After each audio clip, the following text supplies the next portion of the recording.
एक और मामला जो शंकराचार्य अभी मुक्तेश्वर आनंद से जुड़ा हुआ है। करेंगे माघ मेले से बात करेंगे बिना स्नान के लौटे शंकराचार्य स्वामी अभी मुक्तेश्वर आनंद की, क्योंकि उन्होंने अब कहा है कि अब माफी की बात पीछे छूट गई है। दिल्ली की जगह लखनऊ में बैठूंगा और योगी को 40 दिन का वक्त दिया है, ये शंकराचार्य जी ने कहा है।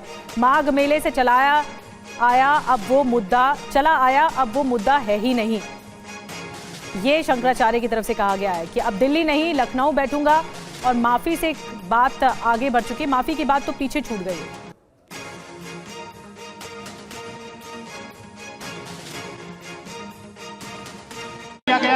दिल्ली की जगह अब हम लखनऊ में बैठेंगे, क्योंकि गौ माता के लिए सबसे ज्यादा ये आवाज दबाने के लिए प्रयास योगी आदित्यनाथ की सरकार ने किया है। योगी आदित्यनाथ के सामने अब हमने प्रश्न रखा है, 40 दिन का उनको समय दिया है। 40 दिन में वो गौ माता को राज्य माता घोषित करें और उसके बाद जो निर्यात यहाँ से हो रहा है गौमांस का, उसको निर्यात को बंद करें।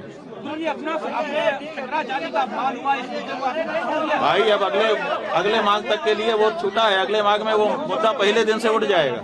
हमने पहले कह करके आए हैं, वो मुद्दा जो है माघ का है, माघ में होगा। अब जब वहाँ से हम चले आए तो अब मुद्दा क्या है? फिलहाल किसी भी कीमत में माफी नहीं। माफी किस बात की? गौ माता की हत्या करने वाले को माफी? ये संभव नहीं है। 1 तारीख के स्नान के लिए प्रेशर लगातार बनाया जा रहा है। अब वो सब बात पीछे छूट गई। अब तो आगे जवाब दो, जो हम प्रश्न उठा रहे हैं उसका जवाब दो। लखनऊ कब जाएंगे? 10-11 मार्च को हम लोग लखनऊ पहुंचेंगे संत समाज के साथ, और वहां बैठ करके उस समय तक जो परिस्थिति होगी उसके अनुसार निर्णय लेंगे। अधिकारियों से माफी मंगवाई जा रही है, क्या मुख्यमंत्री को खुद माफी मांगनी चाहिए? अब माफी की बात पीछे छूट गई, अब उसका कोई मतलब नहीं रहा। जब हम 11 दिन तक बैठे थे, 11 दिन तक उनकी नींद नहीं छूटी, तो अब उसका क्या तात्पर्य है? तो शंकराचार्य अभी मुक्तेश्वर आनंद को आपने सुना, और ये मामला काफी ज्यादा गंभीर हो गया है, जिस तरह अभी मुक्तेश्वर आनंद आरोप लगा रहे हैं।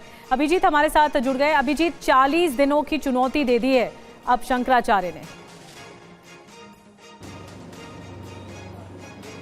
निश्चित तौर पर देखिए, शंकराचार्य ने विरोध का बिगुल फूंक दिया है और अल्टीमेटम दे दिया है 40 दिन का। जो कार्यक्रम उनका बड़ा कार्यक्रम दिल्ली में होना था, अब उसको उन्होंने लखनऊ शिफ्ट कर दिया है। वाराणसी से अब लखनऊ पहुंचेंगे साधु संतों के साथ, और सीधे सीधे सरकार को, मुख्यमंत्री को उन्होंने चुनौती दी है कि 40 दिन के भीतर आप खुद को हिंदू साबित कीजिए, गाय को राज्य माता घोषित कीजिए और पूरी तरीके से जो गौकसी पे रोक लगाइए उसको प्रतिबंधित कीजिए। तो अब जो गेंद है वो सरकार के पाले में है। और जहां तक बात माफी की हो रही थी, जिस तरीके की जानकारी सामने आ रही थी, प्रशासन की तरफ से कोई पहल की गई है कि शंकराचार्य से कुछ समझौता हो जाए और वो 1 तारीख को जो पूर्णिमा का स्नान होता है वो करे वहां पर सम्मान। लेकिन अब वो सहमति भी नहीं बन पाएगी, यानी कि सरकार प्रशासन और शंकराचार्य के बीच में कोई बात अब नहीं बनने वाली है। ये बात स्पष्ट कर दिया है शंकराचार्य ने, क्योंकि लगातार कयास लगाए जा रहे थे कि क्या कोई मध्यस्थता हो रही है, बातचीत चल रही है और प्रशासन और शंकराचार्य के बीच में शायद सुलह नाम की कोई चीज हो जाए माफी मांगने के बाद या फिर उनको ससम्मान स्नान करवाने के बाद। लेकिन आज की प्रेस कॉन्फ्रेंस में शंकराचार्य ने अपनी तरफ से